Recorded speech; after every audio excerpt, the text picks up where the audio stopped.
not end my stream. Please. For the love of God. Oh yeah, no, basically I also added something to where if I have computer issues and I go offline, it won't just immediately end the stream. It'll do a quick little playback and then it'll continue the stream.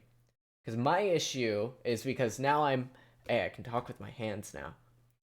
Now I'm exporting stuff using Twitch, which is okay, but I have computer issues sometimes where I have to restart the stream. So to prevent myself from having to edit the two videos together, I do not really. I mean, have you seen my nails? My nails are atrocious. My nails are garbage. But because of that, it look better than mine. Dude, my nails are. I have a bad habit of picking at them. It's not good. Also, I'm sorry if the angle is a little bit disorienting. If you need me to fix it, I can fix it. I know of a way. I'm just gonna have to move a whole bunch of stuff around because I can point this a little bit further down to make it straight on, but my keyboard's kind of in the way and I need to move my keyboard. Actually, I'll do that.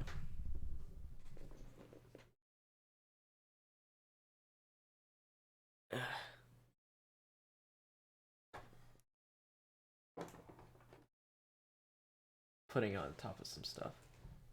But hi, hello. This is my notebook of stuff, of D&D stuff that has been on and off. I'm just moving this to.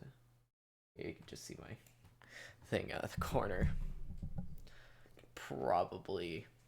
Can I scooch? Nah, I can't scooch this over. This is a very, very trash setup. It's the best I could do. I know it's not the best, but best with what I could do. Do I have to leave now? Yes, get out of here. Because I'm about to get into spoilers.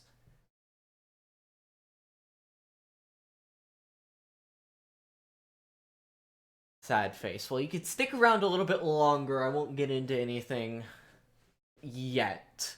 When I start getting into spoilers, I'll yell at you. Yeah, this is my D&D notebook, I guess. Let me mess with, like, contrast and stuff so you can actually see this better. Turn down gain so there's a little bit more contrast.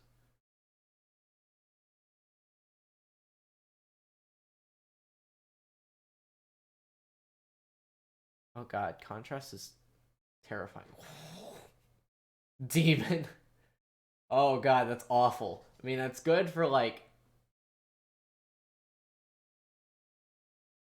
That is deep fried.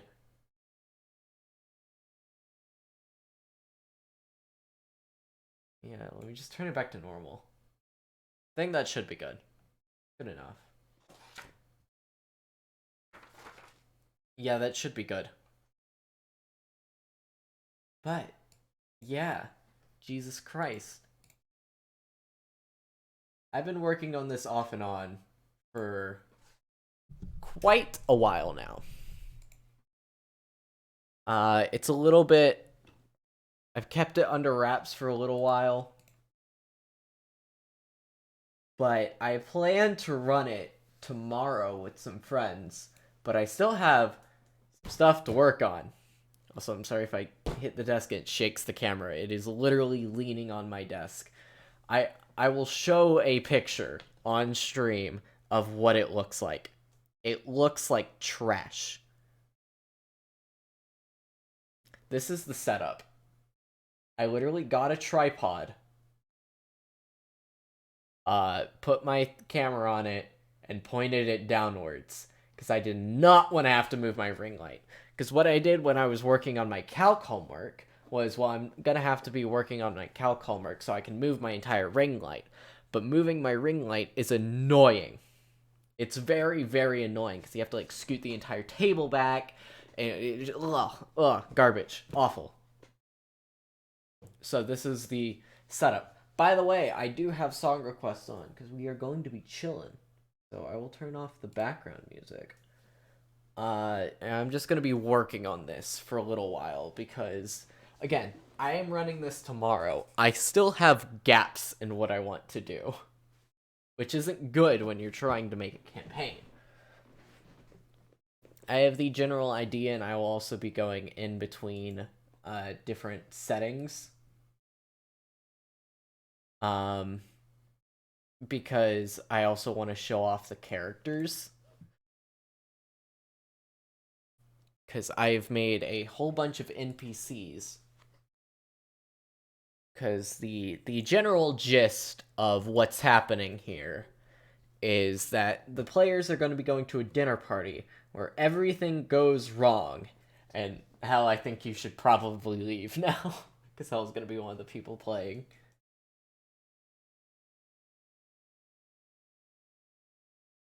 Sorry for like no face cam. I mean, I can like stick my head. Can I stick my head in? Is this a good idea? This is probably an awful idea. Bye.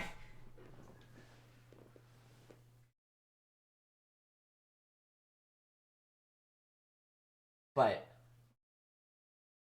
we're gonna be working on some stuff. So this is the general layout of the house. If I need to focus this a little bit better. I accidentally drew it a bit too big, so I had to get a sheet of paper and draw it outwards. So this is the house that they're going to be in. The stairs leading up to the porch, the entrance hall. Looked up a whole bunch of rooms because I was like, okay, what would you have in a mansion? Like an 1800s or earlier mansion. And I just looked up a whole bunch of stuff. I'm like, okay, ballroom, library, kitchen, dining room. Like some of the obvious ones, like servants' quarters, study. And I was like, we have like sitting room, coat, powder, music part, bill, like chapel under construction. And there's a whole other like second floor because there's a little statue here, and then intricate staircase that leads up to here. And then there's doors on the sides here that they can go around and look at their storage room, and then there's a thing to the basement. I will talk about the basement later. But there's a whole other second floor that I have not made yet that I'm probably going to have like locked rooms. And the reason I'm going to have locked rooms and why it makes sense for this is something I'm going to be talking about. So I have no idea how this campaign's going to run. So I literally like started writing myself out like a series of notes of like, okay, this is how it could go. I don't know if it's going to go this way, but if it goes this way, I have an idea. And by working it out, kind of got to the conclusion of, well, shiitake mushroom. But basically, it's a murder mystery sort of thing. They get to the house, and during dinner, the noble who invited them there dies, and they have to figure out who killed him. Because over time, more and more people will die until they can catch the killer.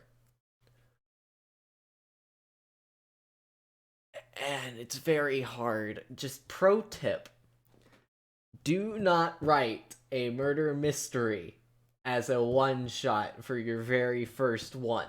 It is the hardest thing. It is so hard.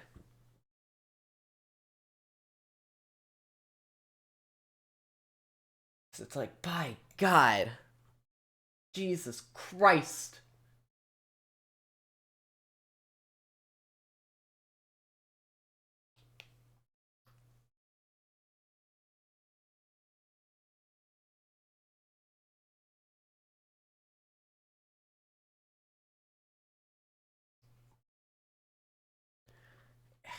So yeah, it's kinda garbage.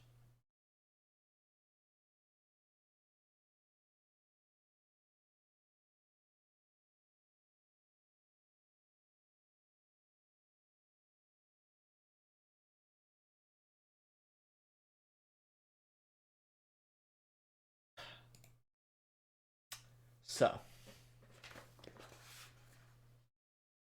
I'm basically kind of stuck. Because I have a whole bunch of characters that I've made, which we can actually switch over to. Switch over to screen cap. Oh, God. Oh, it's inverted. Whatever. It's fine. It's fine. Why is it, like, bottom sticking out and going up is, like, a lot better than top out and sticking up? It's, like, weird wobble effect that really messes with me. So these are a whole bunch of characters that I've made, but these are not for the campaign. This is the only one that's for the campaign because D&D Beyond only allows you to make 6 characters. And I've used all of them. So I made another account because I'm big-brained. But we have another issue of, oh god, oh no, I'm gonna delete this guy. This was a joke character that I made of what if Jehovah's Witness was a D&D character, to where he's constantly, like, if he's a cleric, he's constantly talking about his god, and it's like you go up to a door. There was one time during a one shot that I had with him where they went up to a door, and his immediate instinct was just, have you heard the good word of Lathan? I'm sorry, I'm still trying to learn. I gave him the most annoying voice. Goodbye, Stenlenor Craxelum. You will always be remembered. Just want to copy his name so I can, like, keep him for later use.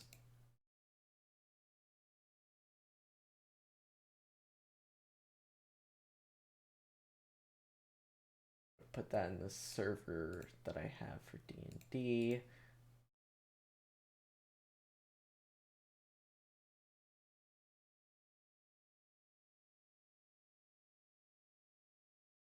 But yeah, it's a little bit yikes of, I have this guy, and we'll switch back over to Facecam so you don't have to deal with me signing out and into accounts. We go into the main one. I literally named it Spooky Time because it was like the main one. And I have this one public, so I'm able to look at it. I don't really need to edit it right now. A couple of the others I do. But we have all of these people. I need to make one more. Because I'm going to have 9 NPCs in total. I've made 7. One of them that was a very joke character that I made is going to be added. And another person. And we'll just do the rundown. Uh Valdis is the noble that invites them there. And he's kind of uppity. He's very nice and chill though. He's been on a kind of religious journey for the past 1 or 2 years, has been back for around 6-ish months, and is now throwing the first party that he's had in forever.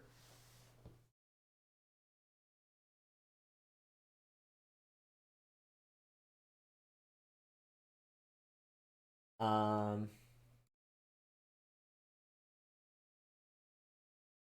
then we have who should go next? I have Hendrik, Humblemore, and Frizzle. Hendrik is the butler. Frizzle is the maid slash cook. Frizzle is a fire Genasi because Frizzle like fire, and I just also really like the idea of Miss Frizzle. uh, and Hendrik Humblemore. Hendrik is like a 70-year-old guy who just works at the house, who used to have like a life of crime, but then Valdis hired him. He's a mix between a butler and semi-security, and Frizzle, who is the maid, and who I'm going to frame, essentially. Because basically what's going down at the house is that they're just gonna be chatting it up with the people there. It's gonna be a nice time. And then all of a sudden, Valdis is going to die at the party. There's gonna be a note on his body that basically states, hey, I killed him. I'm going to kill the rest of you if you don't catch me. You have to catch me and you have to kill me, and then you can leave this house. All the doors are locked. The windows are magically unbreakable to where they are now stuck in the house. Not a good time. They don't. I'm basically wanting them to form factions to where the reason that I have so many characters is that the NPCs are basically going to be PCs. Just like not on the same level, but I want them to talk to them. I want them to interact, and I want them to be extremely cautious of everyone and of everything. And maybe they don't trust a particular character, so they don't team up with them. Maybe this group sticks together, and then there's this group, and then maybe there's a third splinter group that really doesn't care about the other two. And I want all of that to happen, and of them trying to figure out the killer, when the twist is it's the house the whole time. Valdis made a deal with basically this entity. There's a specific entity that I made, but to kind of add to like eldritch horror, I'm not gonna like name it. I'll show it here, but my players are not going to know. Basically made a deal with an entity, and it feeds off of distrust. So this entire party was set up for everyone to not trust each other. Valdis thought he was going to be able to stoke the flames, but was betrayed, obviously, because he was just a mere... I think he's an elf? Yeah, he's just a mere elf, mere mortal. I don't need you. I'm an immortal. Their goal is to eventually get to the basement. Once they figure out it's the house screwing with them, they're basically going to be told, it's like, you need to visit me in the basement. They're gonna get a key, which either they can open the lock to outside, or they can open the lock to the basement, depending on what they choose. Some good or bad things might happen. But once they go down into the basement, they'll see Valdis slumped over on his desk, not really knowing how he got there, and his body's going to be possessed, and it is going to be a fight between whatever is possessing Valdis and the surviving people. That's essentially how it's going to go. I have the beginning set out. I have the end set out. It's all of the middle part that is the issue for me. Because I need to get them to look around, try to find the killer, think of possible deaths for all of my characters, or maybe just BS some stuff. I don't know. Whenever I feel like there's a lull, I might just kill someone off. I don't know. We will kind of see. Wait, what?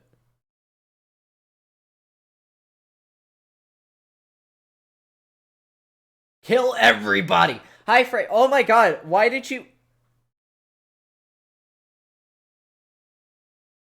Why did you give me Starbound? Thank you so much!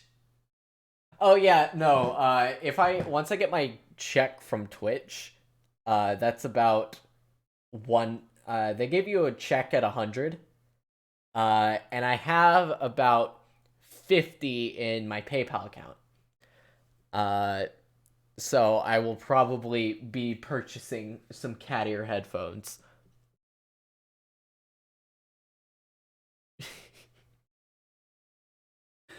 But hi, Frey, how are you doing? Thank you for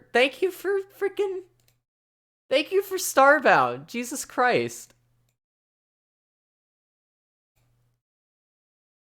Thank you, dude. But how are you? How's your day going?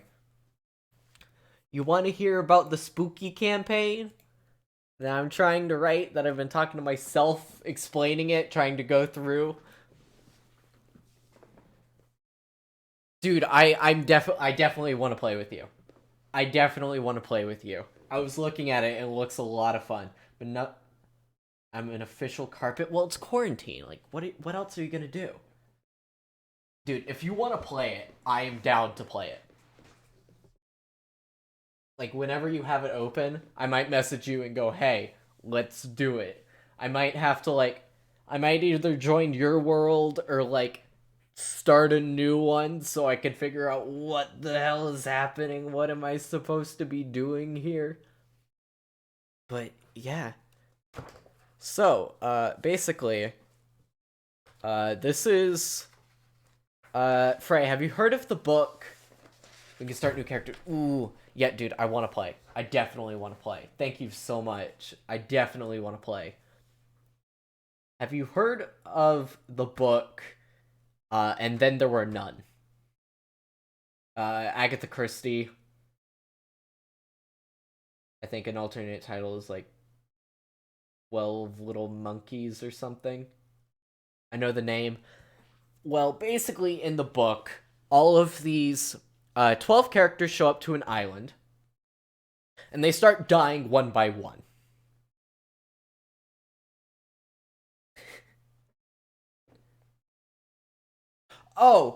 Yeah. Okay, I didn't expect you to know it at the alternate title. And then there were none is the one is the most known, I guess, in America. Uh, but basically, I made this without even thinking of the comparison.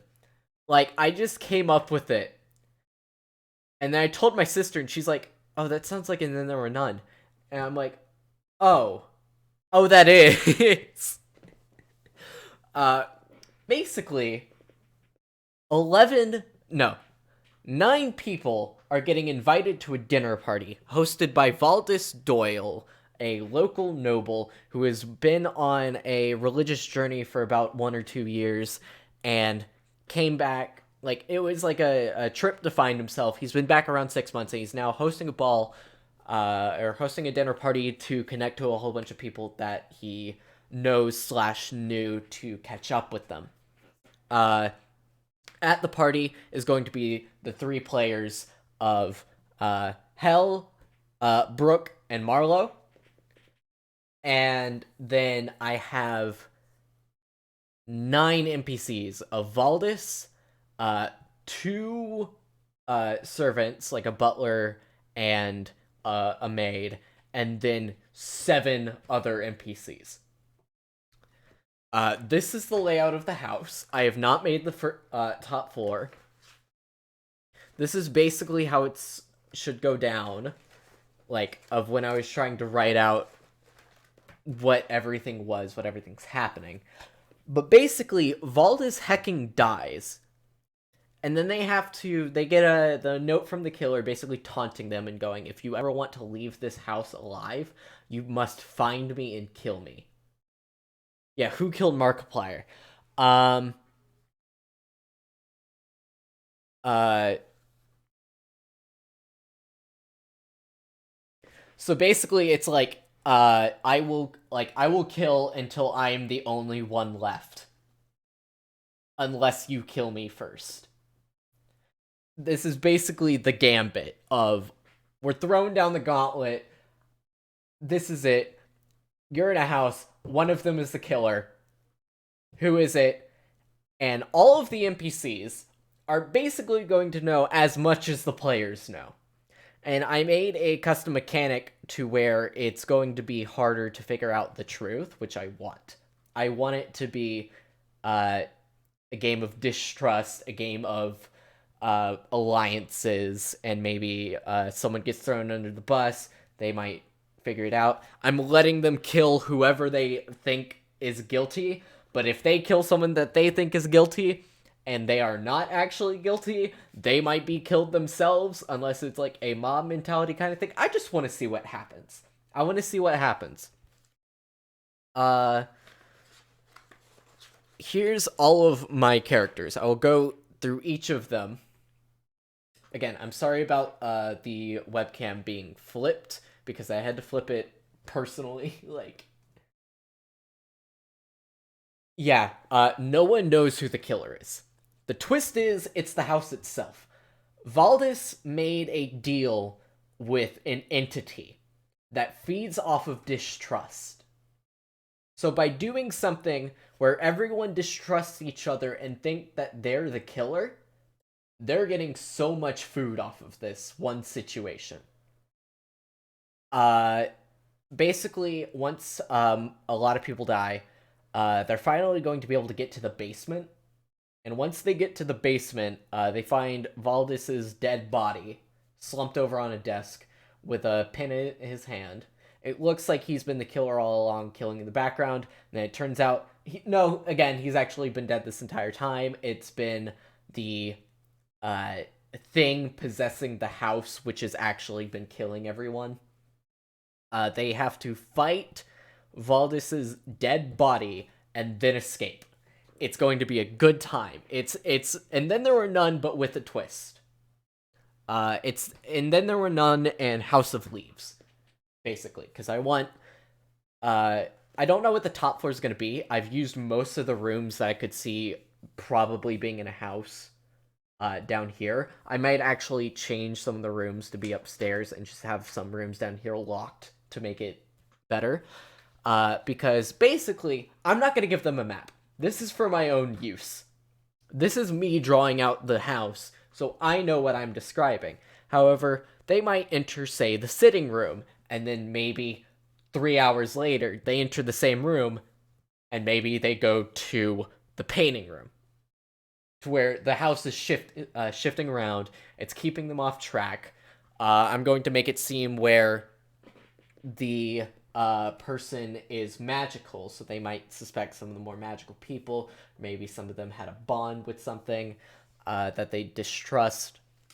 But here's all of my characters. We have Valdis Doyle, obviously, noble, mostly a chill dude, seems like a trustworthy person. Yeah, Frizzle. She is the maid of the house. She cooks and cleans. But I'm going to throw her under the bus because she is a warlock. Basically, warlocks have made a deal with a god or something that basically allows them to have magic powers. Some of them are kind of sketch. This one was that Frizzle was in slavery. She was enslaved when she was a child, and she was given the opportunity to make a deal with maybe not the best of gods, but it granted her and other people their freedom. So that's why she took it. But the original thing of like, but you made a deal with the devil, sort of deal, where I want to get that interaction there. We have Hendrik Humblemore, guy, 70s, old. He knows his way around the block. He's kind of the quiet, knowing type. If you've ever seen Breaking Bad or Better Call Saul, think like Mike. He is the servant that also kind of acts as security. Dude, I wrote this guy before I watched Breaking Bad. I'm just thinking of all the comparisons that I can make. He he was formerly a very skilled thief, good at breaking and entering, knew a lot of the criminal underworld. Then Valdis hired him to do some things, but then eventually he grew too old and like he'd already kind of built himself up. So now he just kind of casually works for this noble. Um all of my characters are at least a little bit sketch or seem too good to be true. For example, Marlia Blueblade, she is extremely kind, extremely giving. I made her druid because basically she goes around to more impoverished towns and helps make wells and help with their farmland, and kind of just runs a charity. She's a little bit uppity, but is mostly down to earth and wanting to help people. Yeah, a little too nice. Then we have her husband, Cullen Blueblade. He was a former fighter who decided to settle down. And what I want here is that there's a plot line that I'm going to introduce is that it turns out that this guy has been cheating on his wife. And there's going to be some marital tension. She doesn't know it. It's going to come out in maybe like a killer letter because after people get killed, the killer's going to leave a letter and it might put someone into suspicion or expose a secret that might cause a little bit of thing like friction in the group because again the entity possessing the house feeds off of distrust, so as much distrust as it can sow, the more it feeds. We have I'll introduce this person first. This is Thrall. They're going to be extremely quiet and is mostly sketch. Like, stays out of everything, doesn't speak up much. That's because they are an embodied mouther, which is a custom race that I found in, like, homebrew. Basically, they are the more intelligent form of a gibbering mouther, which are these ugly SOBs. They are terrifying. However, an embodied mouther is after they've eaten like enough people and after they've lived for a while, they become more intelligent. This is a homebrew. This is not D&D lore, but this is I like more weird things. They basically an embodied mouther gains intelligence and learns to control itself to where it can take on a humanoid form, but if it starts getting stressed or freaked out, it might kind of deform a little. It needs to eat like meat every I want to say 3 days or so. And it's going to be that they are basically they have like a deal with a couple of the farmers to where if they have some rats that they need to take care of, if they have like maybe a couple like wolves attacking their chickens or something, they will go out and kill the vermin or the things that are bothering them in basically in return for food of being able to keep their form. So that's Thrall. I love them. they're they're very standoffish, but when you get to know them, kind of sweet and a little bit weary. Here's another character. Ignore the halfling, because in this you can't really use in D&D Beyond where I've made all of my stats, you can't really use homebrew races. I was able to make the Mouther race from the site, so that's why this is all like custom. This one I just didn't get around to, but Leolanis is something called a cute bold, which are these little guys.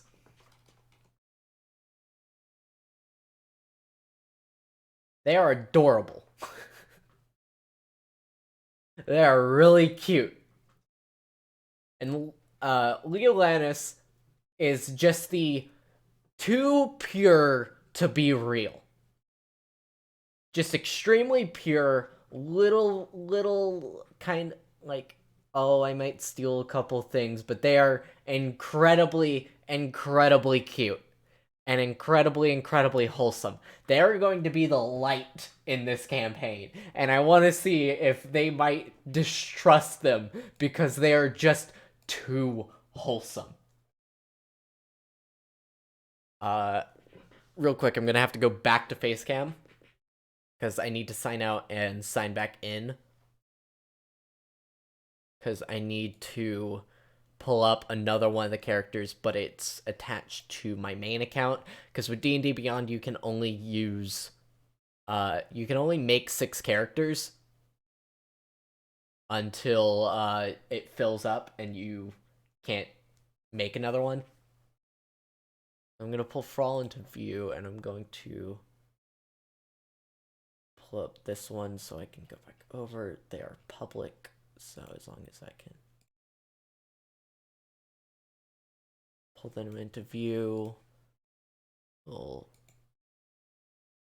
no, I should probably keep signed in with this one because I need to delete a character and make one, because we're going to be making a character. We're actually going to be making a character. Let's leave this guy. So, say hello to mother freaking Todd Thompson. He was a character that I made as a joke when I think we watched like Big Bill Hell's Cars. And it's like, oh god, a used car salesman. That could be hilarious. And I ran with it. So, say hello to Todd Thompson, the used broom salesman. He is a dick. And I love him. He is like the extremely shady, again, comparing it to like Breaking Bad and Better Call Saul, he's kind of Saul, except even more of a dick. So where he's a warlock, and the idea is that he is in a really crap business agreement. The reason that he was given to be a warlock was that he'd be able to sell these brooms better. But he's not the best salesman. He's more of a con artist. And the God and Todd Thompson hate each other, but they're in agreement and they can't break it. They have like a long contract and they have to literally wait for it to like expire. So he's stuck in that. So this is going to be the character that people hate and might stir up tension. I love him. He's a dick. He's great. But the last character that was actually going to be it was going to be Marlia. I might change her first name. That's hard to say. It was going to be her, but I changed it. I need to look up the race. I think I have it saved on my computer. Basically, it's a buff snake lady. I joked about adding one, and then I decided against it. But then I decided to add one more character, so I was like, oh, add Todd Thompson. But then it got to 11 characters, including player characters and Valdis. So I was like, okay, why not make it 12? Because the reason I wanted to make it 12 is the thing that signals people to know when someone has died is that all the clocks in the house are now set to the number of people still alive. Whenever someone dies, it chimes to 10, 9, 8. It keeps lowering. So that's basically the, oh, someone's died. And basically, it also helps that they do not know what time it is, and it always looks night. The time outside never changes. The house is now in its own bubble reality. But I need to check what race it was.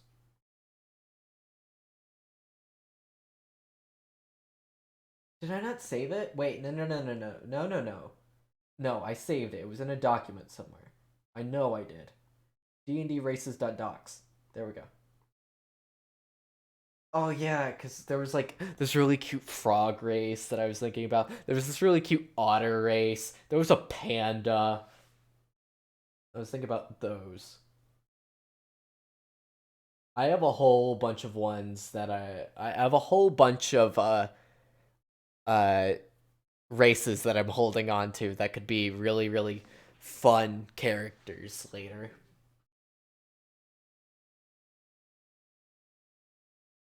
But it was down to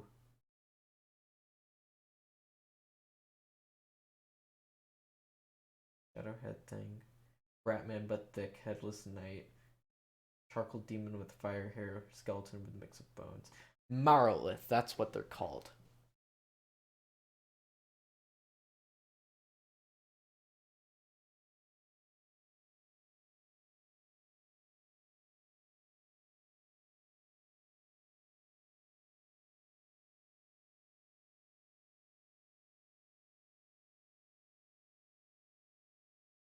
So I saw it and I thought of it kind of as a joke, where it'd be kind of funny. It's this guy. Big snake lady with multiple arms. Uh, the reason, the reason I wanted it to be, uh, this person, and why I wrote the husband character to be a fighter. I might have to rewrite the husband character because the reason I wanted to make the husband character a fighter was that the there would have been like a demon war that might have happened in like some other part of the kingdom or whatever, or other part of the land, so to speak. And it would have been that this person and the husband fighter would have looked at each other and be like love at first sight, and they decided to both desert. That's the joke that I wanted to have. But then I literally was like, if I want to have the cheating subplot, there is no way anyone would ever cheat on this person. Because not only is it a snake lady, they are literally a demon that could kill you instantly. Why would you? I would be too scared to cheat on that. I feel like if I did that, I would actually get my throat slit by like all of the swords all at once. Not a fun experience. So we were trying to figure out what the last character should be. It's like, what if we just add this one?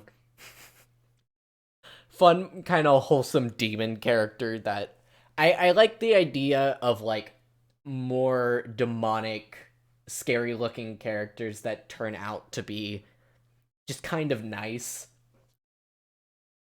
Where it's like the don't judge a book by its cover sort of crap. We gotta create a character. They'd obviously be a fighter. Gonna have fun with this. Or not all of this, just to get the sources. Manual.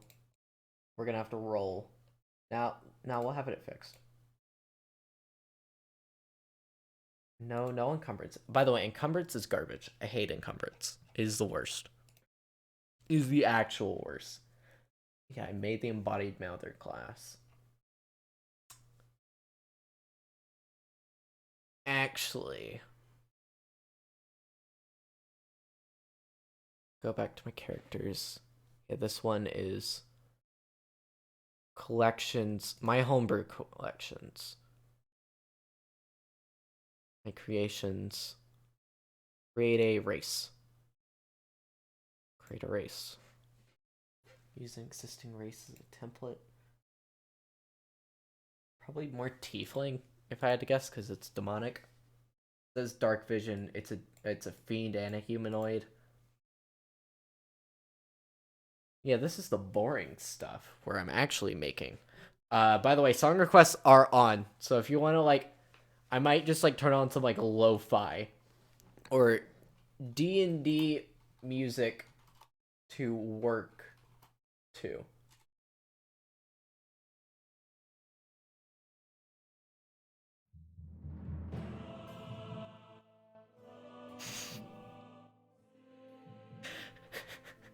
This is too dramatic.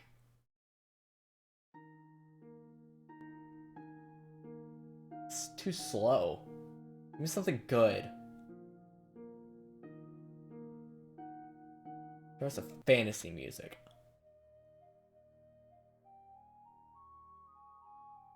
There we go. There we go. Do we want the epic or do we want the chill?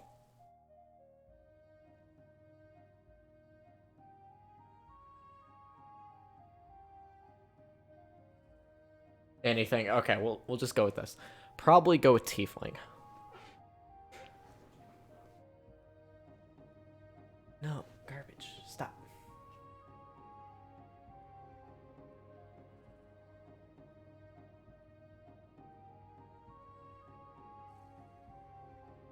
Okay, everything's deleted.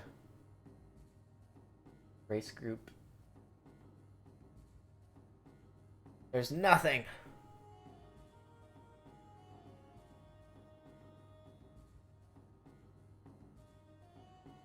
Fiend and human. You can't do fiend.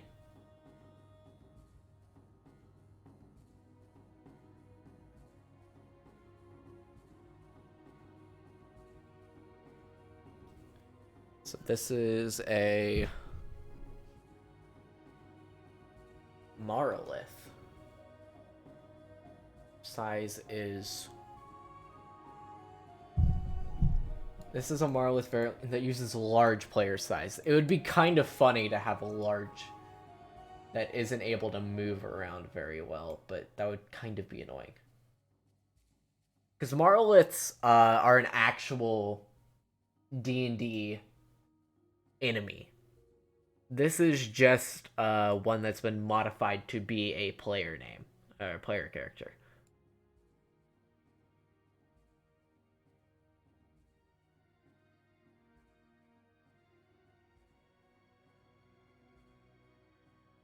Yeah, the monster manual is like, uh-oh.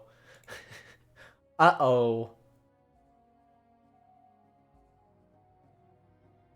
Demons. Formed by the abyss to bid against the cosmos. But speaking of, like, MA names, before we keep working on this, this is the demon that is possessing the place. No, give me what I want. Spelled that right? D&D. 5e, thank you.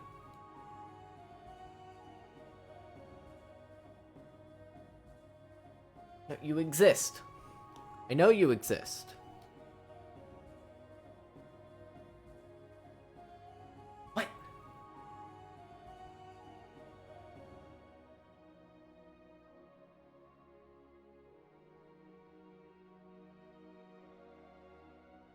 No.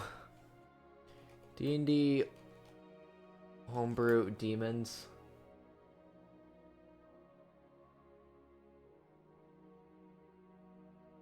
I was looking through something.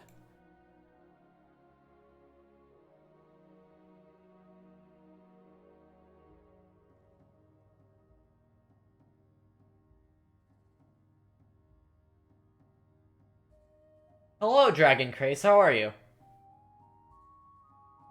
God, I can... not find it. Give me a second.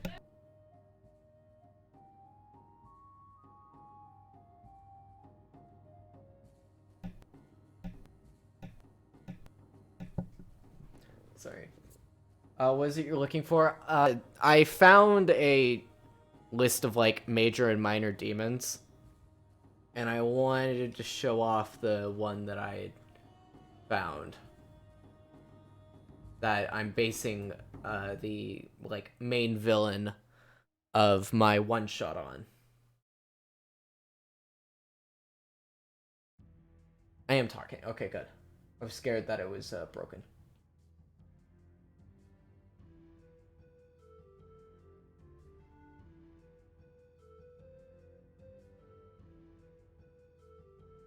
No, it's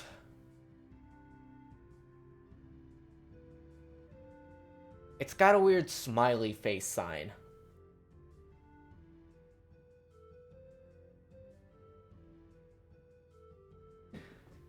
God.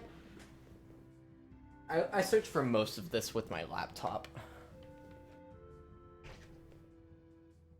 I think it's more homebrew if anything, but they were a good kind of base.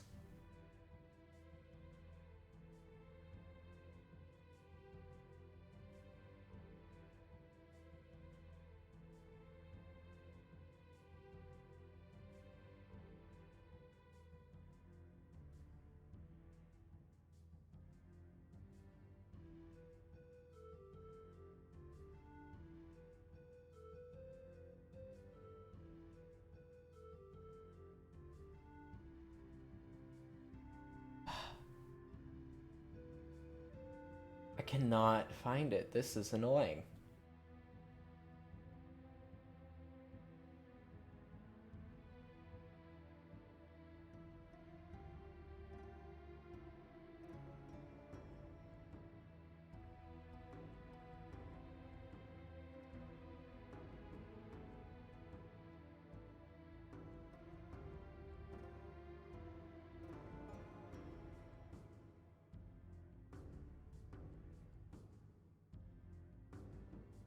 Hmm.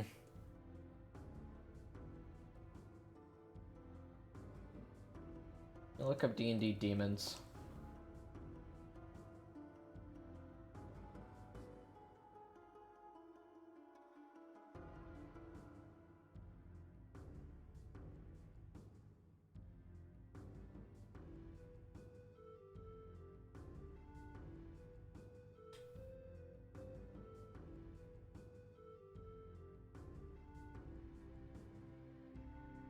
Of D&D demons.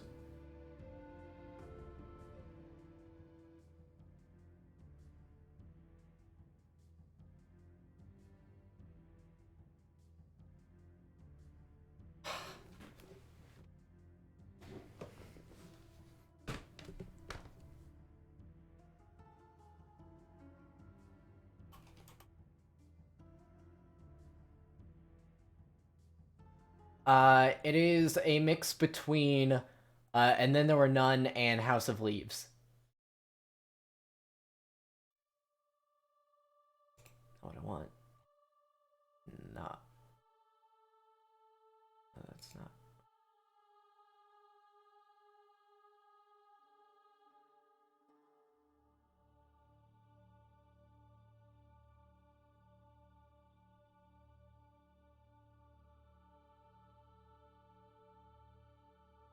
Demon Lords. They're like Demon Lords.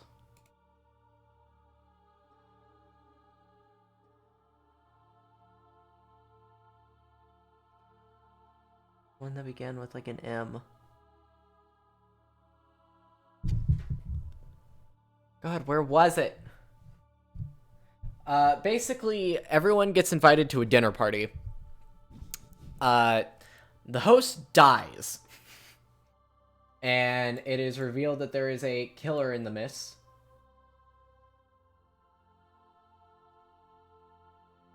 And they must find the killer. There is going to be a whole bunch of other NPCs that kind of act like player characters, just to kind of fill in the roster of scared party goers, what are we gonna do? And they're going to, like, feed the crazy. And I want the players to not trust each other either. Oh, you're fine. Lord. Queen of Chaos.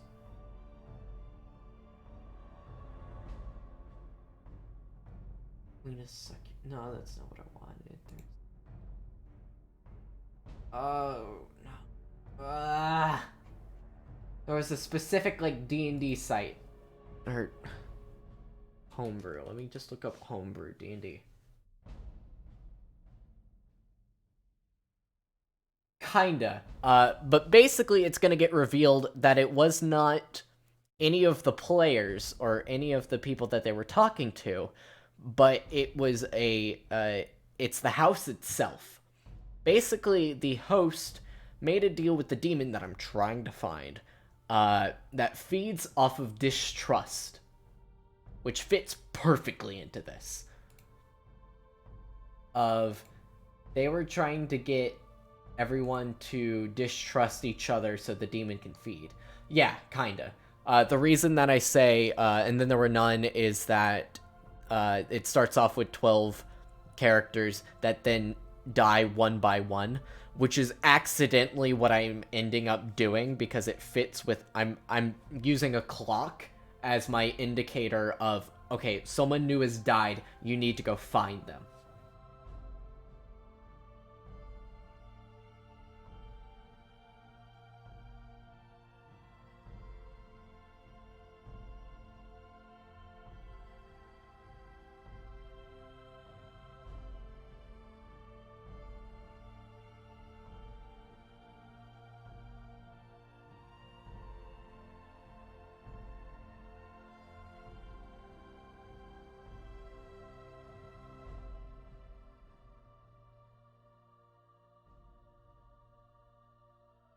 Sorry, I'm zoning out, looking at this. God.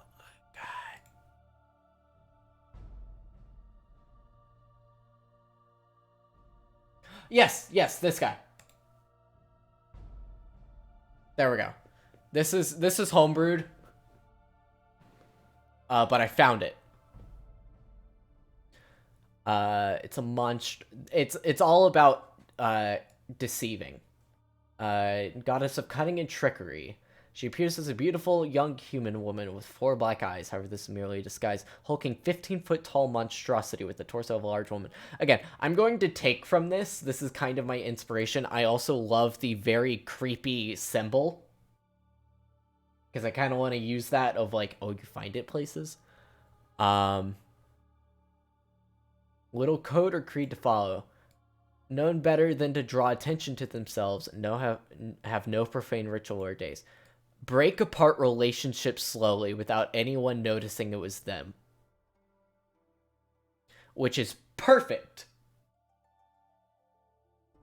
I'm going to make her more an eldritch entity, where this is the thing that I'm basing it off. I'm gonna have the creepy smile. I'm gonna have the idea that they feed off of the distrust.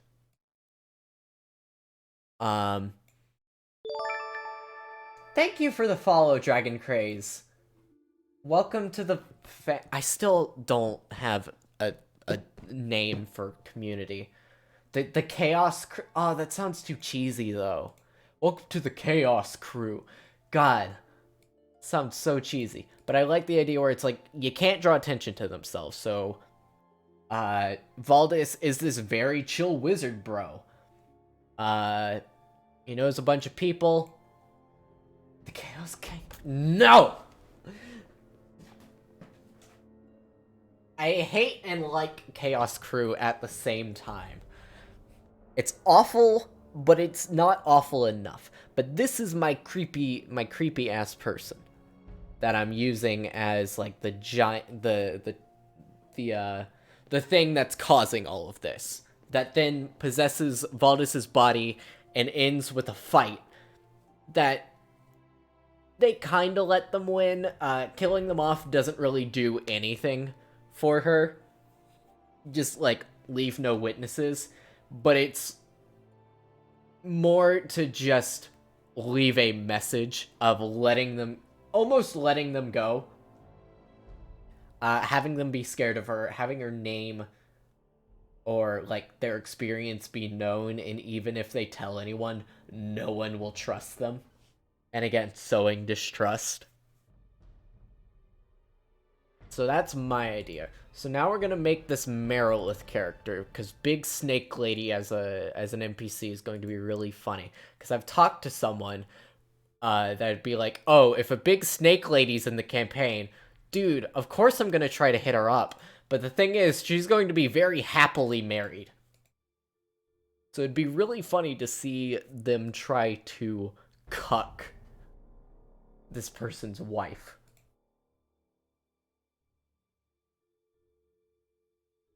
Probably just copy paste this.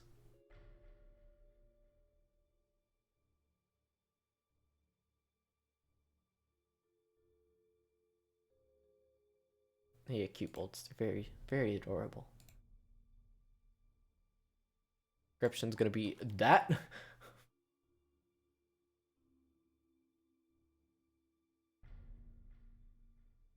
Big ass picture. Delete that though. Too big. Should probably have this side by side so it'd be easier to copy over.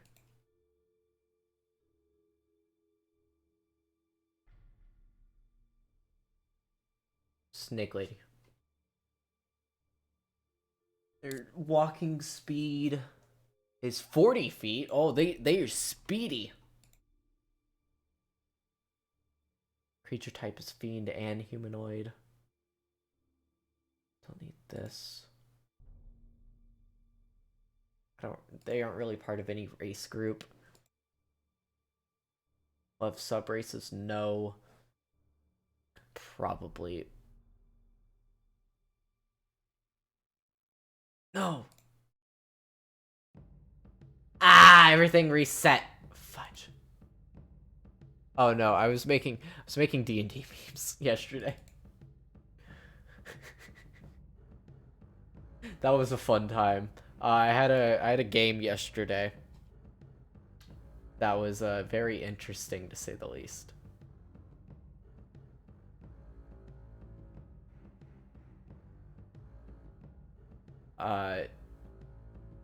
I might have to introduce you to my anime cat girl character, which I made completely as a joke, and is probably my favorite character that I've ever made, hands down. God, they are fun. They are also just completely a joke.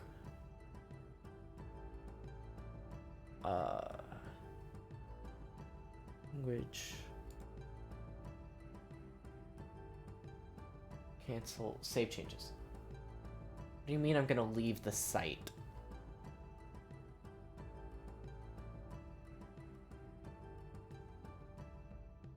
This field is required. Heck, I guess.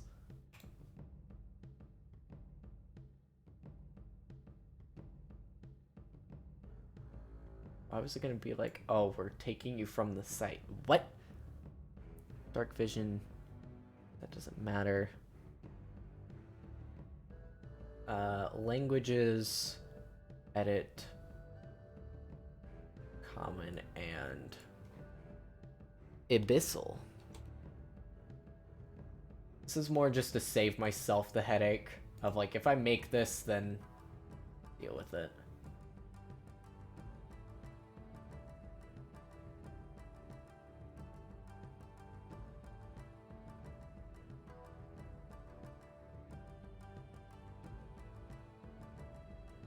Wait, Abyssal was up here. There we go.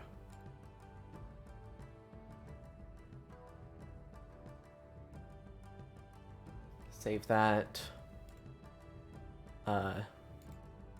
Large player variant. That's really funny.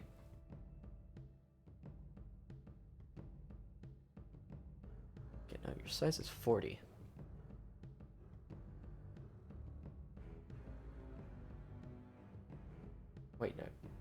size is.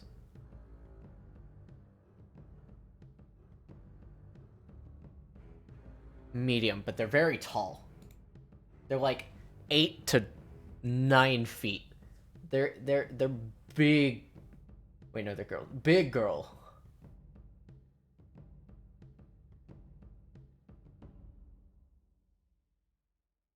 This is more of a kind of joke character. I'm gonna go eat something. Have fun working on a game. It looks awesome so far. Thanks, Frey. Have a good dinner.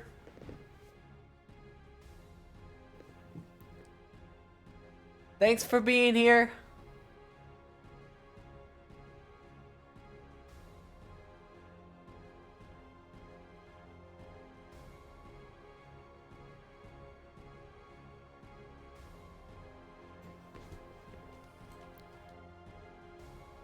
Love you long time. I need to play, we definitely need to play, freaking...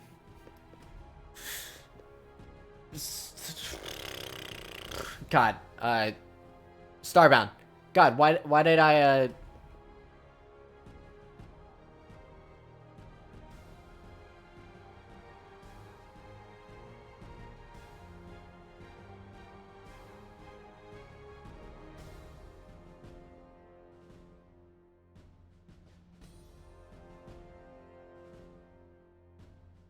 Where's magic?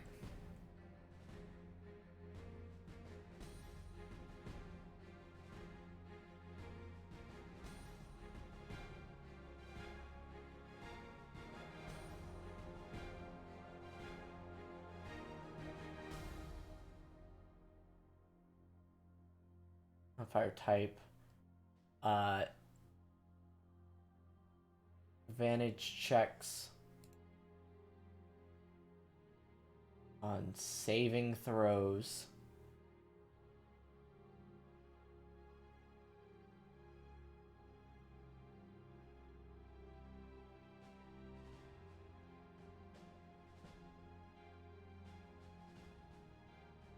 Against spells and other magical effects.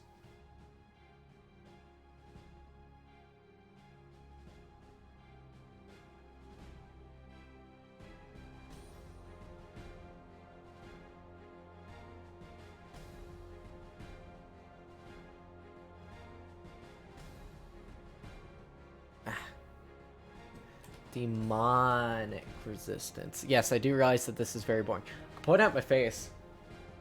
Hello. You're just gonna see me. It's tilted a little bit because all I needed to do is just be able to show this. Oh no, it's just tilted in general. Oops.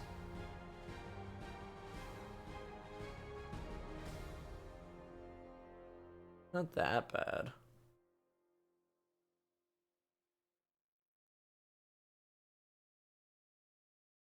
I have a pointer like that when I'm not pointing it downwards.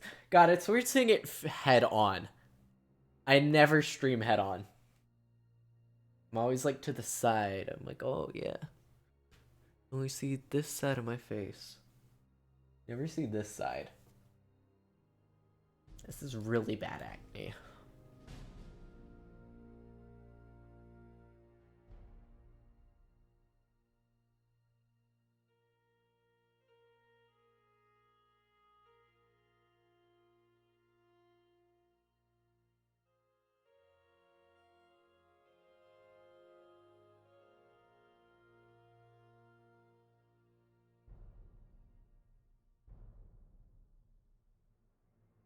They have ability score increase. Oh. Dex, intelligence, and charisma all increased by 1.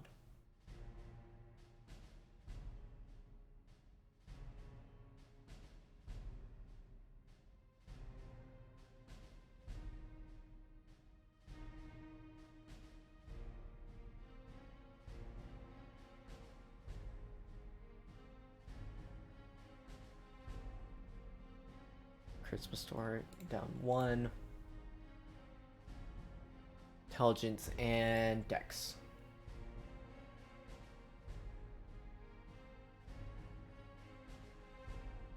Hello, Pedro. Welcome. How are you?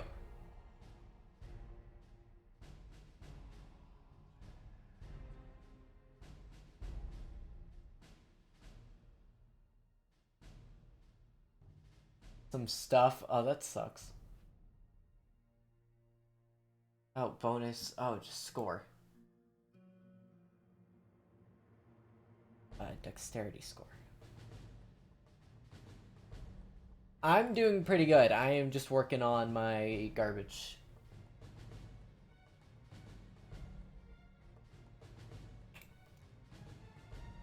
There we go. Save. Add a racial trait.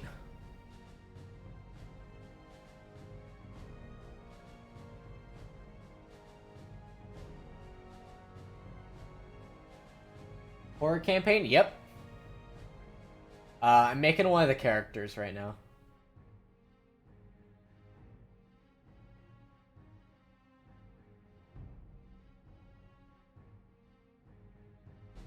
Add...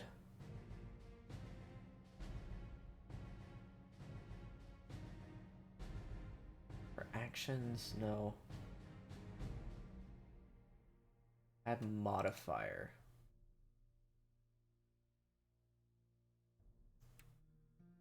Proficiency.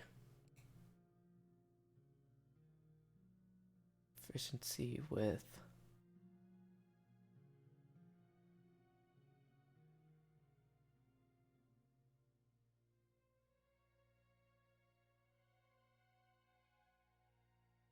you cannot wield a second two-hand weapon. Oh boy.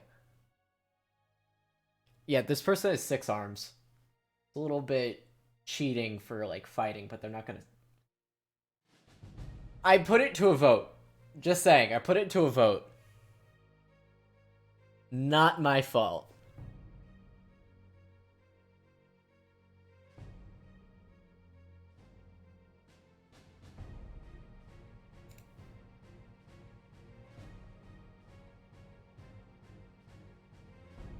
Efficiency dagger.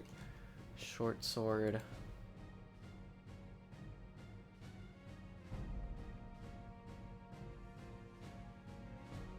Add efficiency. Scimitar.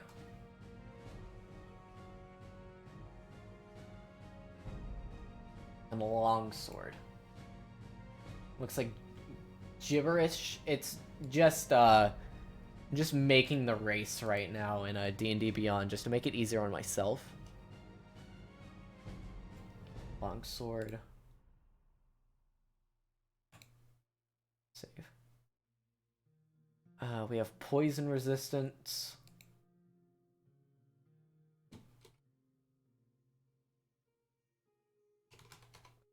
Advantage on saving throws against poison.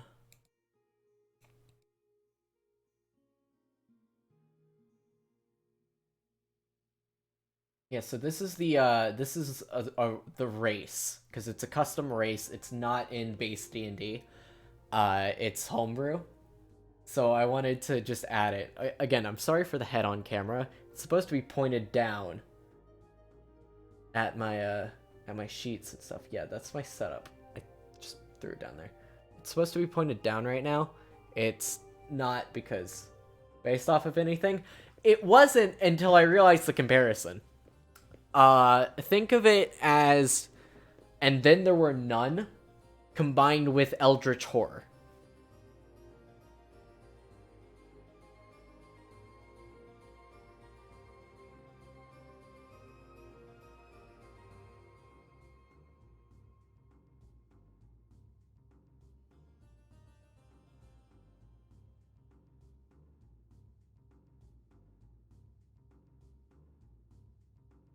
I have not read the book, I just accidentally based it on it. Like, I didn't even realize.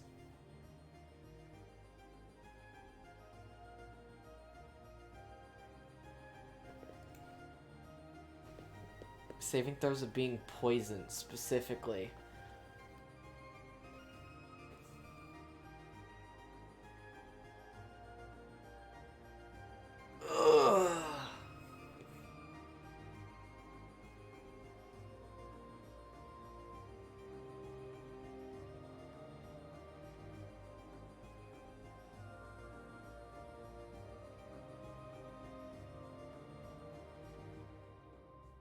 Fell in love. Yeah, so I accidentally based it on it.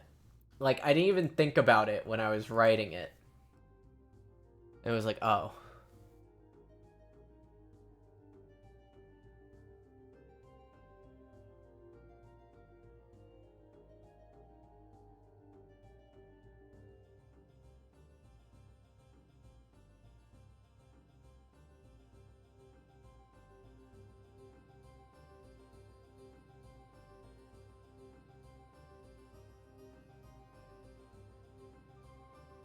A racial trait.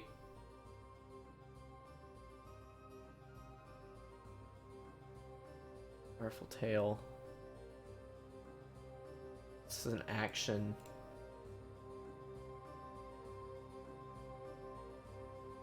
How do you make that into a race?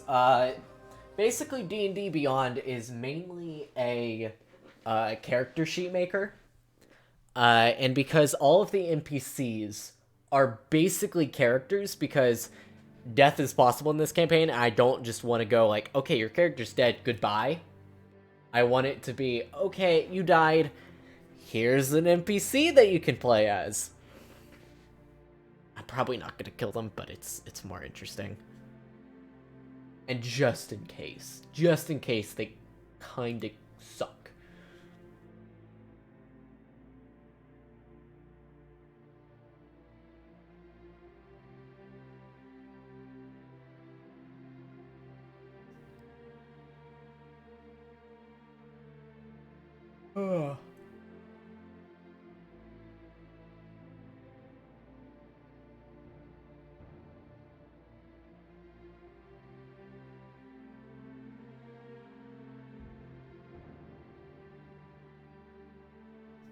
The reason that it's based on and then there were none is that 12.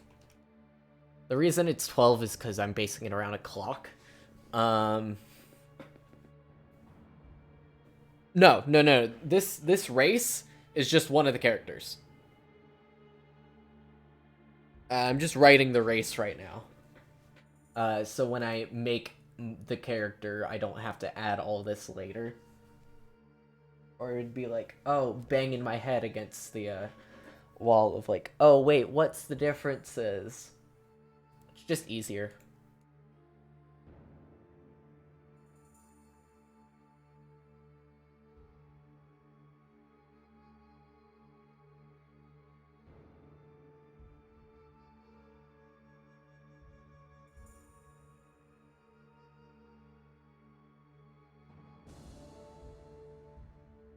Their range, it's 10.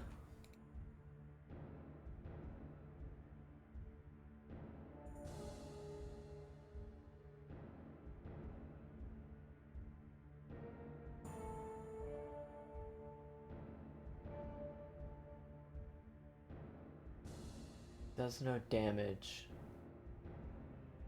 Gonna be a strength saving throw. Say fail. Grappled.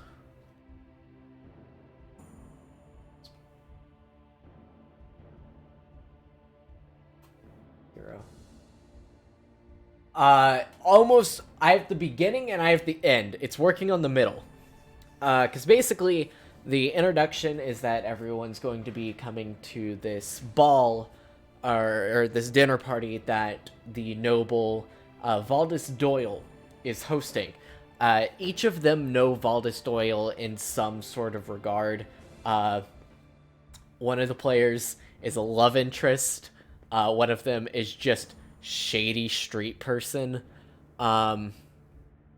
Another one of the I don't know the other player, but it's like either they know him through either sketchier means or as a noble themselves.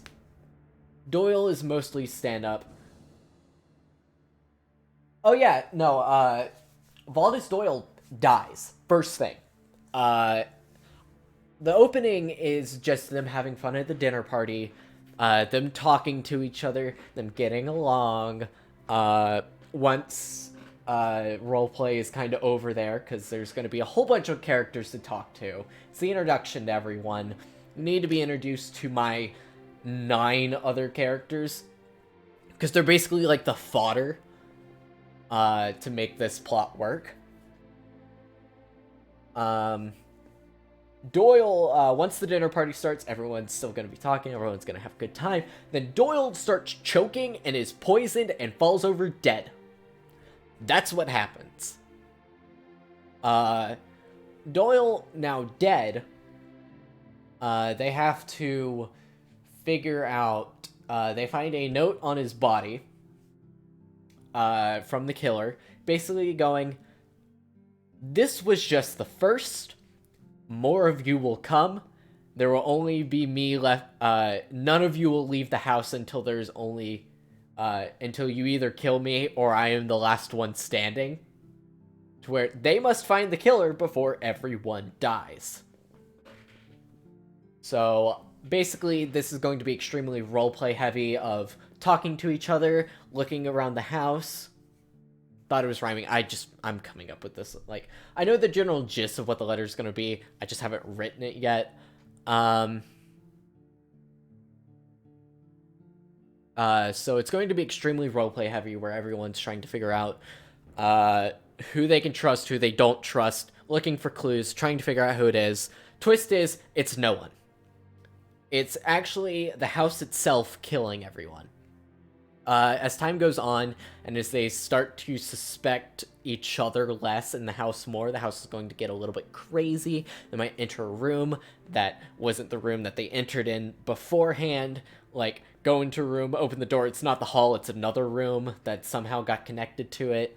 Weird stuff's going to be happening. I need to figure it out. For example, I got this list of random events.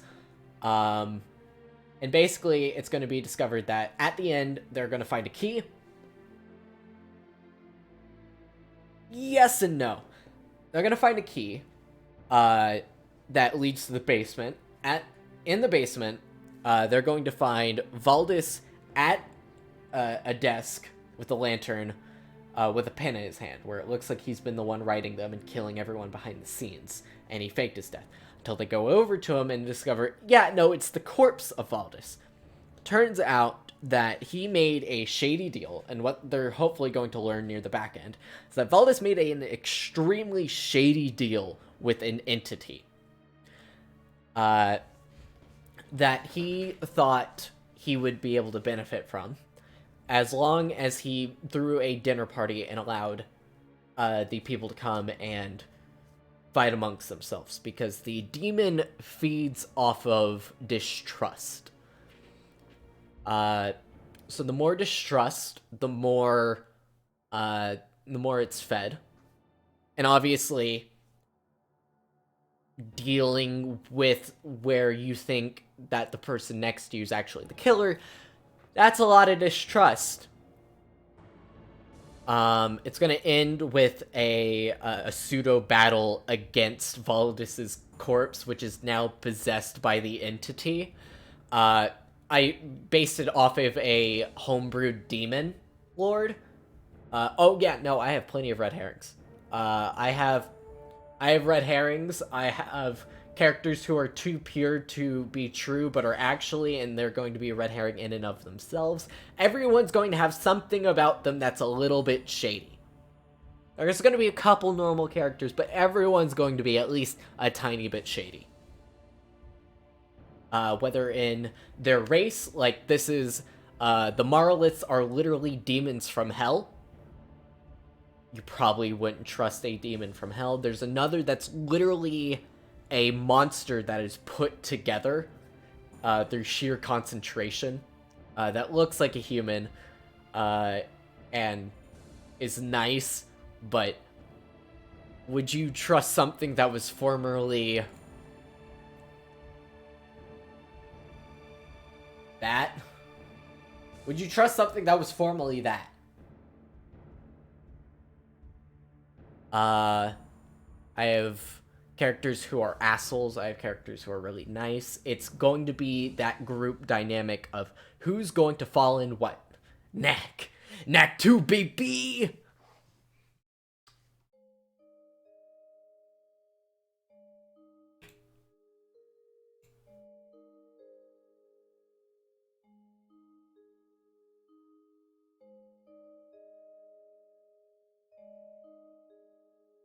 But yeah, that's essentially what's gonna be going down. Yeah, dude, I put so much effort into this. I have this is, let me pull this down. This is the layout of the house.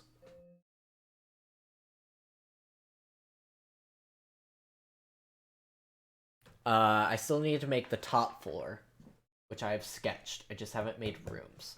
This is the bottom floor. I will be making a top floor. The basement's just going to be a room. I don't really want to draw the basement because I want to. It's literally just going to be a desk, and it's going to start falling away again. The house is basically possessed by the demon, and the demon makes where it's now in its own bubble reality. I'm kind of bending the rules. This is not part of D&D lore at all. Not that everyone dies each hour, but when someone dies, the clock ticks down one. To where the clock is now basically a doomsday clock. Of whenever someone dies, like when Valdis dies, the clock is going to strike 11. Then when someone else dies, the clock is going to strike 10. There's no going to be tracking of time, as the outside is always going to look like night. And it's literally just to indicate to everyone, someone heckin' died, so they can investigate the scene. And I don't, the reason is, I know the beginning very well, I know the ending very well, I just don't know the middle. I still need to write that final battle, like what exactly are his abilities, what exactly is going to happen. I already wrote Valdis's spells and stuff, so I'm probably just going to have the demon be using his spells, because they're basically fighting his flying corpse. And the ground underneath them is going to fall away. I just see it, like, very trippy.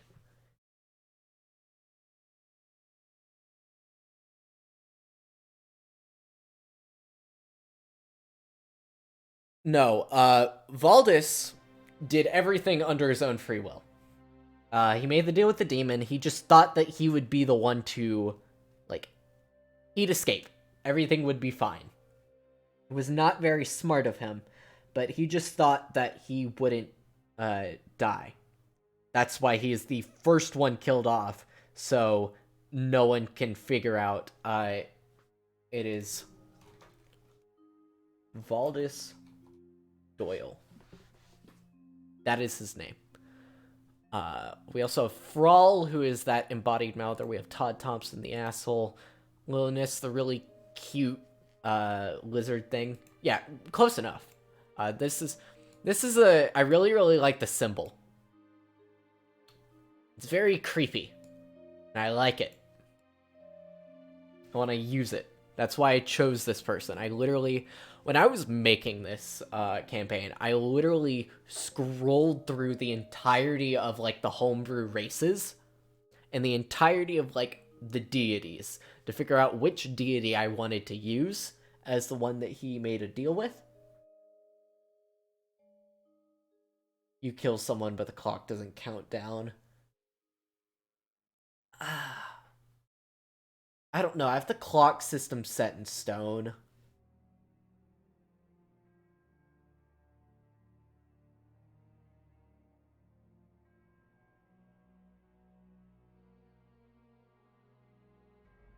Oh, yeah. I don't really plan on doing any fake deaths. That could be kind of funny, though. But I don't know why someone would want to pretend to have killed themselves. Unless it was the killer, but obviously there is no killer in this game. Again, it's just the house. That's what I like, where it's no one is actually the killer, and everyone who distrusts each other, they're trying to... This is the only way I figured out how to, could make a fake body. Well, there's only the 12 initial characters. No one comes in, no one comes out. This was the only way that I figured, by killing Valdis first, and by having everyone else be clueless, It is the only way I could figure out how to write a murder mystery while keeping it a secret. Trap one of them, make a fake body of them. It's a little convoluted.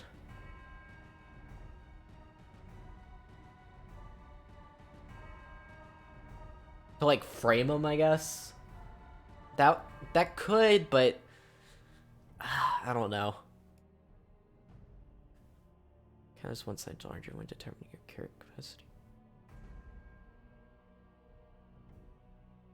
Anything that climbs because of the tail. 4 extra feet. Dang. Okay, this person can't climb.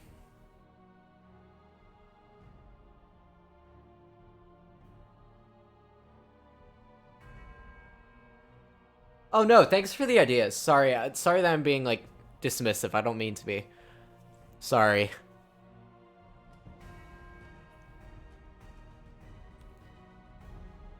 you sure?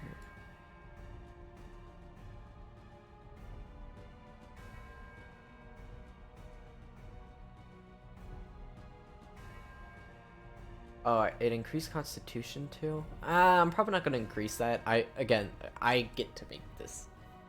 It's not like I know how to do any of this. Dude, this is the first thing I'm writing. Pro tip, do not write a murder mystery in D&D. Unless it's a little fun side adventure. Do not make it your entirety. Bad idea. Awful idea. Actually a trash idea. Do not do it. Extremely bad idea.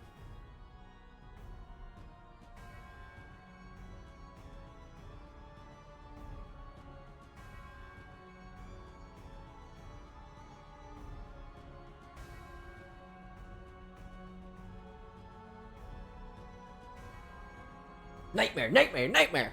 Yeah, dude, it's... You can write a murder mystery in book form. But when writing a murder mystery, where your characters can ask anything and do anything, and you cannot plan it out exactly... I keep thinking the camera's over there. It is right here. When planning it out, to where your characters can do anything, that's why I'm killing the mastermind off early. So they can't get any information out of him. Yeah, that's why it's like, okay, I have the variable of players can do whatever the hell they want. I need to figure out how to make this foolproof. That was the issue. Also, I can see the chair, like, leaning because, like, the thing's kind of leaned over. Cat snoring. Good baby. I'm sorry. Oh, I shouldn't have woken you. I'm sorry. I just wanted to pet you. Good baby. Go back to sleep.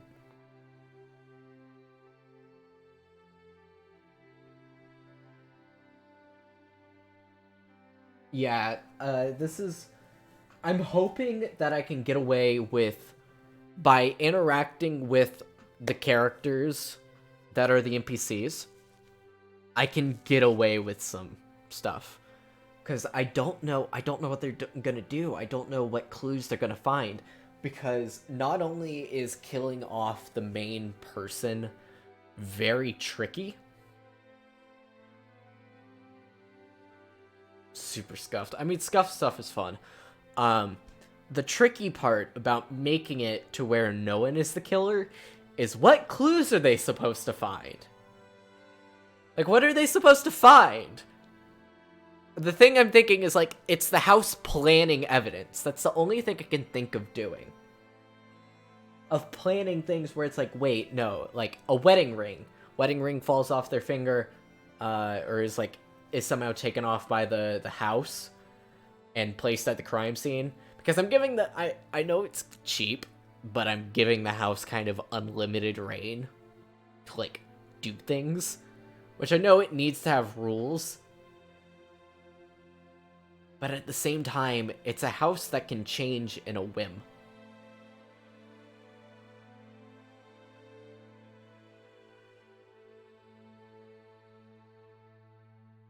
Oh, that's dumb. Yeah, no, that's garbage. That's also what I didn't want to do. Where if they do roll a really lucky insight check on a main person, I'm screwed. The mystery is gone. They know who the killer is. They can kill him. They're out. Like, within 30 minutes. I don't want that. That's why I'm killing them.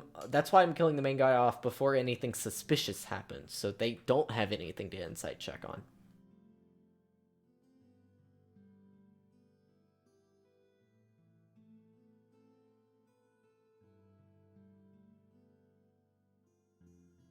Yeah, that's what I didn't want to do.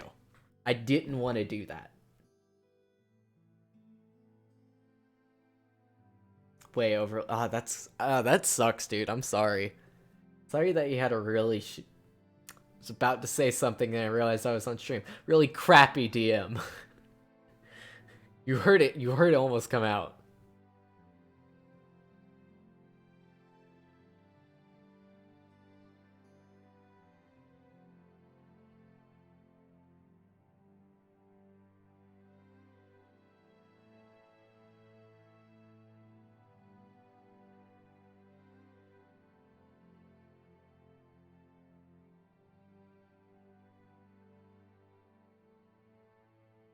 Was fun, but it wasn't the best game. Yeah, that's why creating a mystery is really tricky. You have to let your characters do what they need to do. Oh, the anime. Dude, I can show you Gomi, the drunk anime cat girl. She is my favorite character that I've ever made. Uh it could very much be a that guy character. Cuz I've seen like I'm on the RPG horror stories subreddit. I've seen many a bad time of like someone making a really creepy character being really creepy towards the other characters, and inherently the idea of an anime cat girl is probably not a good one. And I realized that because that was always the character that I had in my back pocket of what if I played an anime cat girl. Like no intention of actually playing. And then L, when we were making a campaign with someone else, was like, sure. I'm like, what do you mean, sure? I was never expecting a yes here. Like I was expecting to make an actual character. Supposed to get us to lose.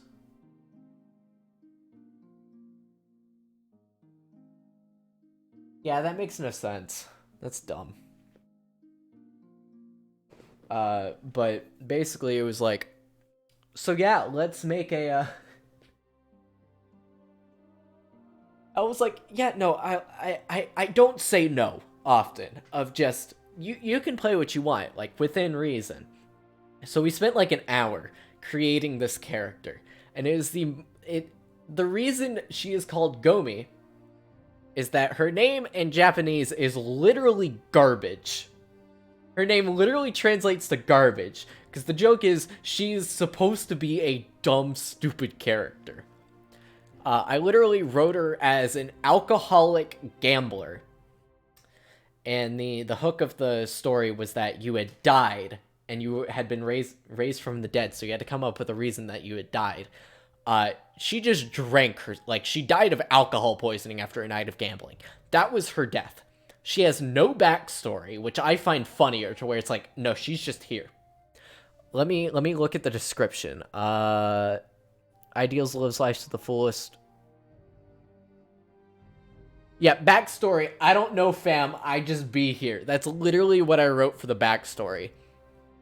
I found a catgirl race that I based this on.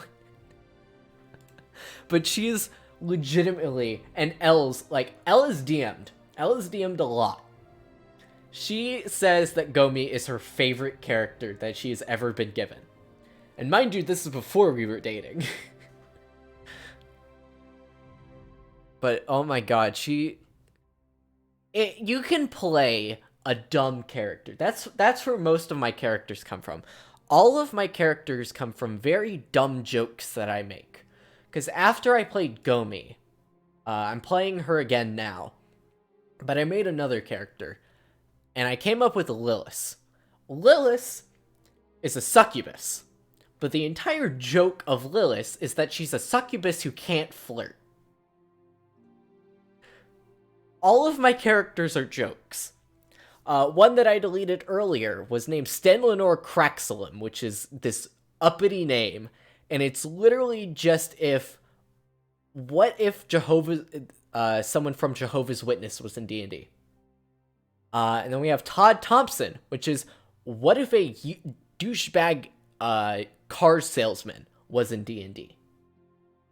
So he's an asshole broom salesman. That's where all of my characters... Oh yeah, no, my characters are initially jokes that I make with someone else that I then figure out how to add nuance to. Because I was talking with Elle about how to make characters, and I'm like, I make a joke, I base it off of it to where it's like I find it inherently funny, and then you add it to make an actual character. You can't just stop at drunk anime cat girl, succubus who can't flirt, car salesman. You can't stop at that. You have to figure out the nuances of your characters. Like, oh yeah, no, once you have an idea, it's really fun. Like, Gomi, adding to her, because she's the one that I've played the most. She's very chill. She's extremely naive and peppy, but has her feelings hurt very easily. She's been through things, and you have to play them like a normal character. You can't be weird with it. Where it's like, if you call out the inherent insanity of your character, you're doing it wrong. Just have them be. Have your drunk anime cat girl exist. Have your succubus who can't flirt exist. Have your Jehovah's Witness exist. Just treat it like a normal character. That's the key to playing dumb, weird characters. You have to make them feel real.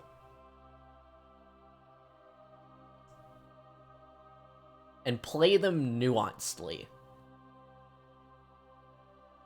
Speaking of, what are we going to name her Snake Lady? Fantasy names. Let's look up demon names. Here we go.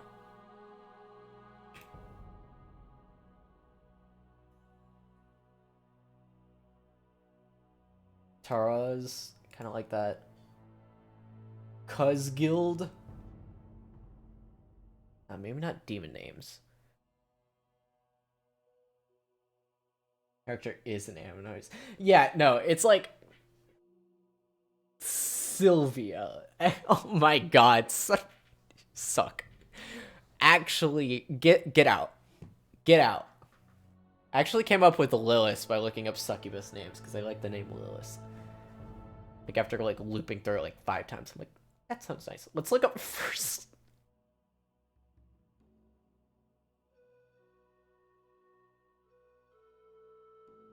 What if we make her have one of the names from the Persona name generator? Huh.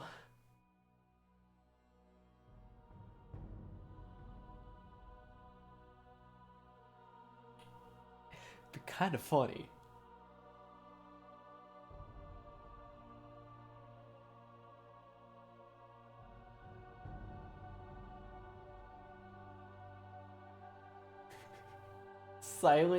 Silent Tiger Slynail? I like Slynail as a last name, I will say. I like Slynail as a last name. We'll have Slynail be a last name. Maybe not Silent Tiger. That's a little... We'll look for another S, because there's Snake. Sea Husky. Female names.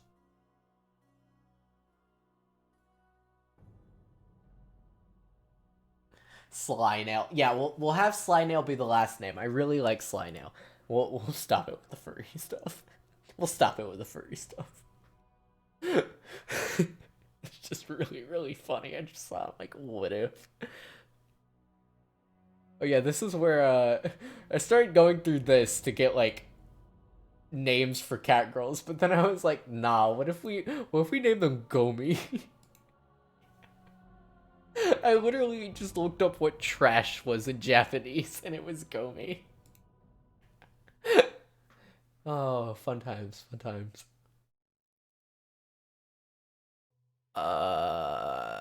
Oh yeah, servant names. That's where I got my my servant name for one of them.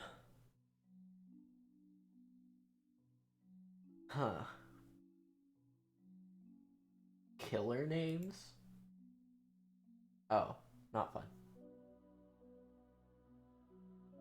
Snake in Persian.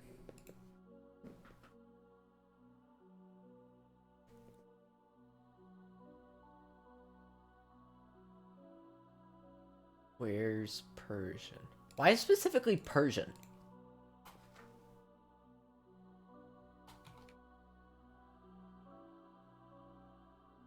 There. What's the?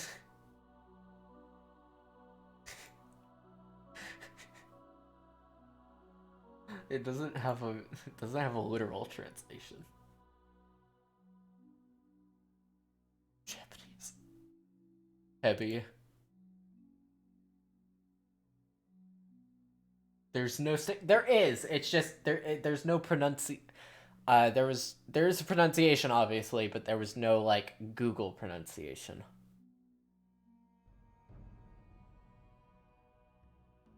Nather? Ooh. Hello, Gian. How are you? I kind of like Nather. Or Nathera. Add an A to the end. Nathera. I like that.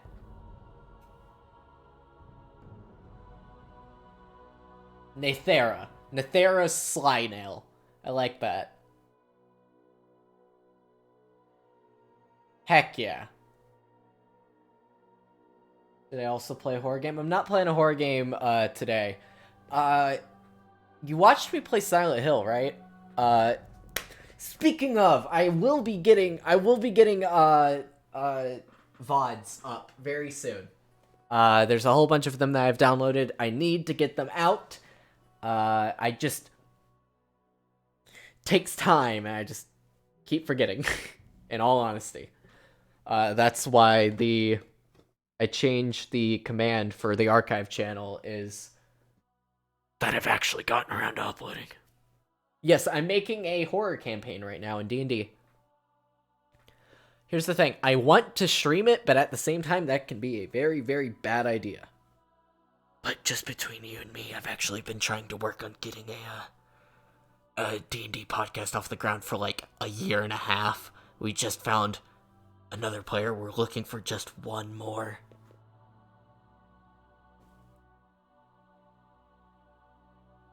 Oh yeah, I have them downloaded. They're safe. Most of them are already uploaded in some way, shape, or form. Some of them are on my main channel. Some of them are actually on the archive channel, but just private. I just haven't made them public yet. But again, I need to. It's more that I know that I'm gonna have to make thumbnails for them, and I don't have any thumbnail ideas. But yeah, I'm planning on like DMing Curse of Strahd. That's gonna be really fun. We've literally been looking for like a year and a half. It's been a fun time. Class. Definitely fighter, obviously. Athletics, buff snake lady. He's very intimidating, so I'd definitely say. We got a model in the house. Ooh. Ooh. Ooh. What mod, like...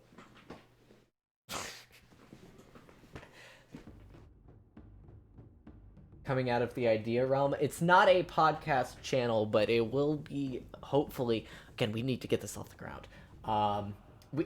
Me and Elle have literally been working on it for a while. A lot of stuff has happened. She's probably good at great weapon fighting. Nah, not two hands. She'd be Good at, like... Oh, yeah, two-weapon fighting. But how are you doing, Tyler? How are you? God, I need to show up to more of your streams. It's been a while. It's been a while since I've been. Yeah, I've heard about it since... We're trying. We're trying. How have you been? Wait, the snake has hands? Yeah, this is the snake. Wait, show snake? Snake lady. Buff snake lady.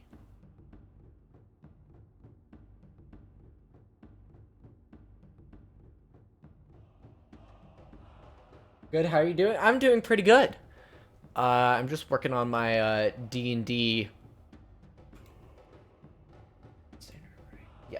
Wait, no. Annual. Yeah, like Medusa. Hold on, real quick. I am going to be...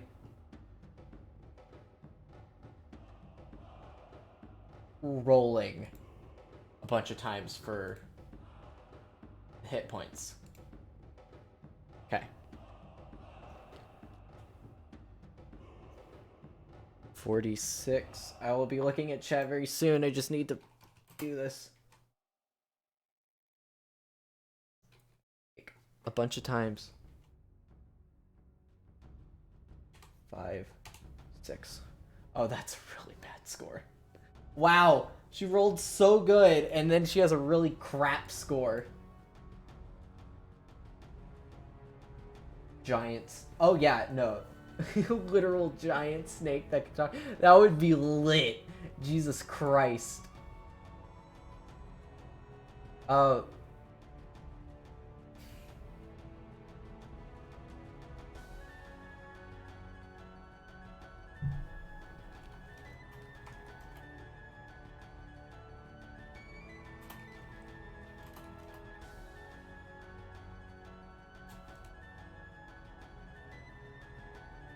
Okay, so we're just gonna put them in order. We have a 13, a 15, another 13. I did not click that to write the 15. Another 13, a 15, and a 5.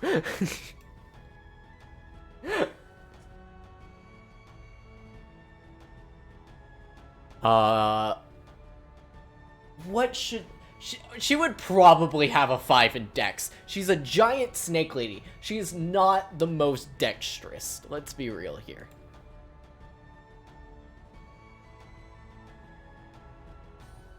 Amazing person, but awful character. We're doing 13 charisma. You definitely have a 15 constitution.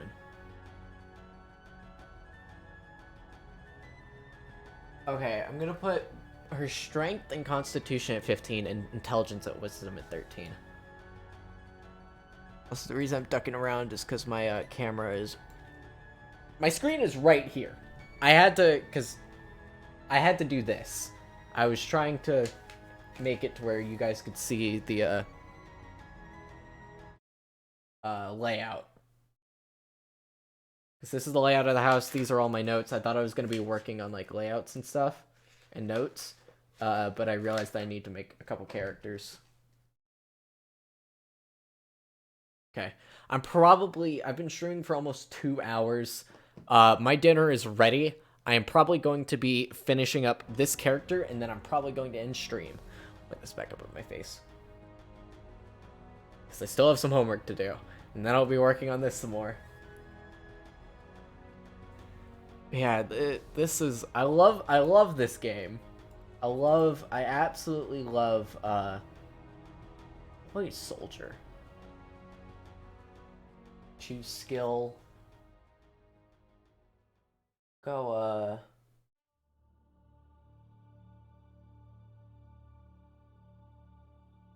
No, let's go history. She's probably decently old. Go survival.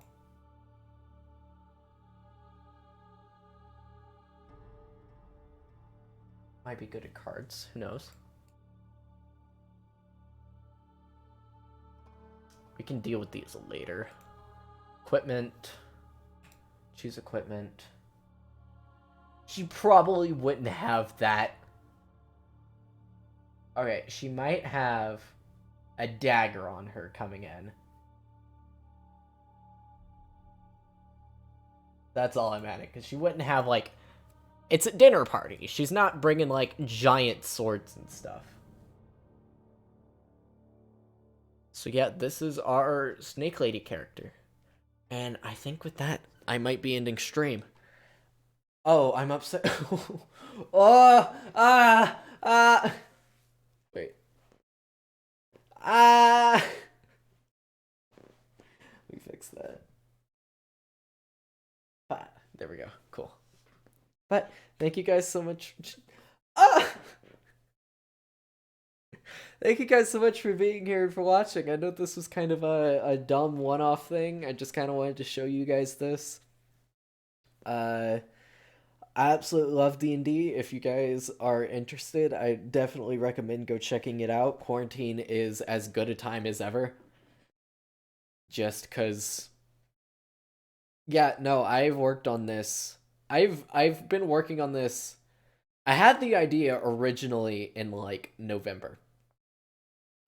This has been something I've put hours into, especially at the time, and then it just took a back burner until I wrote it in early October. Most of this was already written in October, and I thought I was going to run it at Halloween because I thought that would be cool, and then I didn't because time-wise got screwed up. Like, some people canceled, then I never was able to run it. And then I tried to get some people on Reddit, and I didn't like 2 of them. So I just kind of went silent. I didn't have it done. School was extremely busy, so I just wasn't able to keep working on it.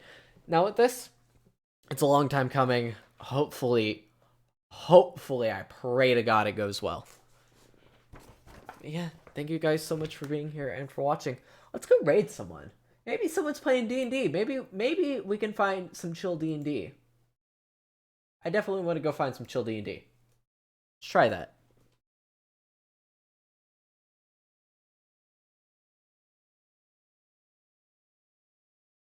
Raid time.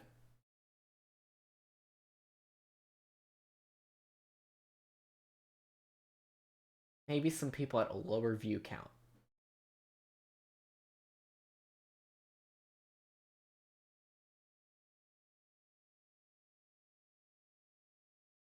Or by viewers, not recommended.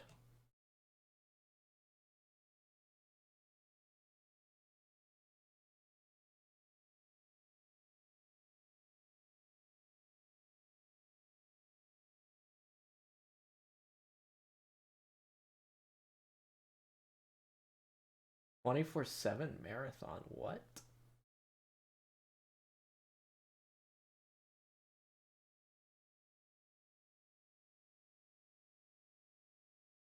I hate that I have ads on to like support people, but waiting for it to play. It's a 30-second ad. Are you kidding me? Come on.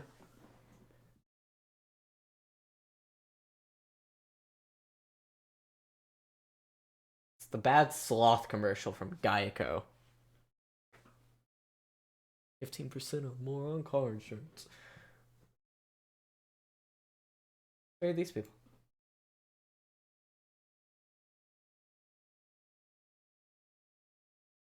Just Twitch Prime to everyone.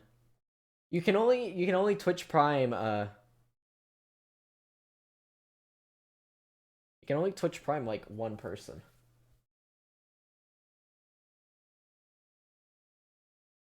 Okay.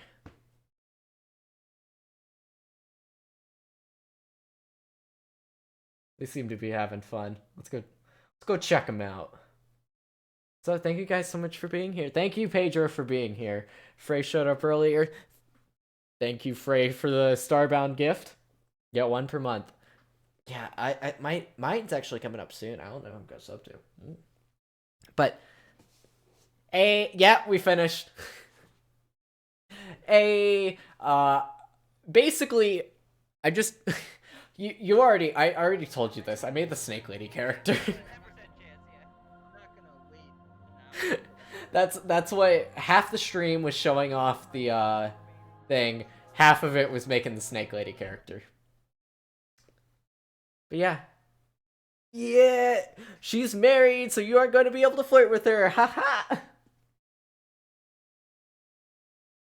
She knows some stuff. She doesn't know everything.